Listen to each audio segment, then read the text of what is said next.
இந்திய அரசியலமைப்பு எப்படி உருவானது? ஒரு நாடு சுதந்திரம் பெற்ற பிறகு அந்த நாடு எப்படி ஆட்சி செய்யப்பட வேண்டும், யார் அதிகாரம் பயன்படுத்த வேண்டும், மக்களுக்கு என்ன உரிமைகள் கிடைக்க வேண்டும்? 1947 ஆகஸ்ட் 15 இந்தியா சுதந்திரம் பெற்றது. ஆனால் ஒரு பெரிய கேள்வி எழுந்தது. இனி நாட்டை எந்த சட்டத்தின் அடிப்படையில் நடத்துவது?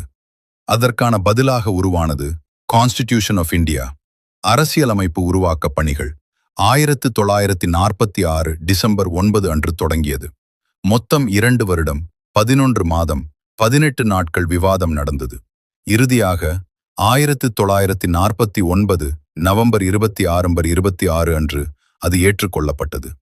1950 ஜனவரி 26 முதல் அது நடைமுறைக்கு வந்தது. அதனால்தான் ஜனவரி 26 குடியரசு தினம். இதெல்லாம் எக்ஸாம்க்கு மிகவும் முக்கியமான தேதிகள். அடுத்த எபிசோடில் அரசியலமைப்பை உருவாக்கிய அமைப்பு யார், கான்ஸ்டிடியூயன்ட் அசெம்பிளி பற்றி தெரிந்து கொள்ளலாமா? ஃபாலோ செய்யுங்கள். பொலிட்டி ஈஸியாக போகுது.